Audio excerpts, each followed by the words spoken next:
Hey everybody, just wanted to give an update. I mean, my son did one yesterday, and everybody was really upset because of the car being broken into and everything.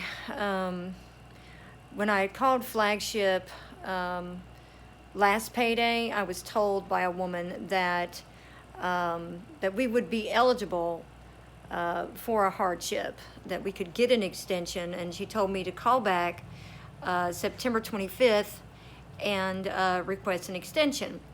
I did that yesterday. I called Flagship and spoke to someone who, from Flagship, they didn't seem to really care about our situation, that we were homeless, that I just had surgery 2 weeks ago, and that someone broke into our car the other night. So nobody seemed to really, they just didn't really seem to care.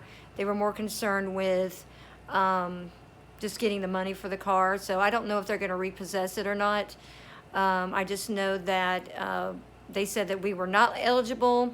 They told me that that whoever told me last payday or weeks ago, whenever we had to pay the bill, that she told me wrong, and they don't know why she told me that, but no, I wasn't eligible for that I wasn't eligible for an extension. They said that we had already done one last year and we just weren't eligible.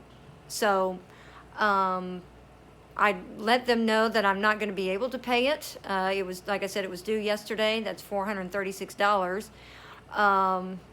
And just explained the situation to them, and they just didn't seem to care. USAA is my car insurance, and I filed the report of what happened. They were supposed to have someone from Safelight to call me, because that's who they deal with. But when I looked up Safelight, the closest Safelight glass repair, it's like 2 hours away from here. And I'm not going to drive, I'm not able to drive 2 hours right now. I'm still trying to start back driving after having surgery, and I've only driven like 3 times. So it's enough for me to drive from the hotel to Walmart and back. But to drive 2 hours, I'm definitely not up for that right yet. But there is no Safelight down the road, and USAA told me that there was supposed to be one, down the road. They were supposed to call me when we got off the phone. No one called me from Safelight. Also, they set up a reservation for a rental vehicle just in case they had to keep the car, for like a day or two. I didn't hear anything back from Enterprise. We may not even need that rental anyway, but even if they kept it for a couple of days, I would still have to pay a $500 deductible for the window to be fixed, and also a $500 deductible to have a rental. So that's $1,000, and we don't have that. So I'm not even worried about getting a rental. What I'm worried about right now is, or more concerned about, is staying in the hotel so I can recover enough to even get back into the car, which we don't need to get back into the car right now until the windows get fixed, because this area, sleeping in the vehicle with plastic wrap on the windows is not safe. It's just not safe. So I'm just going to have to call around and try to find an auto shop that can fix that can fix the windows. I don't know how much it's going to be. I really don't, especially for 2 windows. But as soon as I find out, I'll let you guys know. But we don't have the money for this.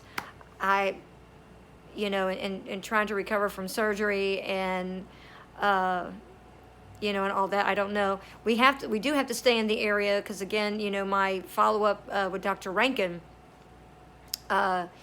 is October 12th at 1:45 p.m. So as soon as Dr. Rankin gives me a thumbs up that we can, I'm clear for travel, we're going to leave the area. I don't know where to go, but we're going to leave. And I've also been hearing a lot about this mega tsunami. I just recently heard about it. I've been looking into it. I don't know if it's going to affect Florida, or what's going on, but so far right now there's no evacuation notice. And I appreciate and thank everybody for, giving me a heads up and letting me know what's up with that. But as soon as I find out, how much it's going to cost to fix the windows, and also as soon as I'll let you guys know. And as soon as I find out from Dr. Rankin that we are cleared to travel, and when I feel up to driving hours at a time, then we're going to leave the area. I just don't know where to go. I don't know if Melbourne, Florida is safer, or I don't know really where to go, but I've been praying about it. So please keep us in your prayers, and we love you, and Yahuwah Baruch you. Shalom.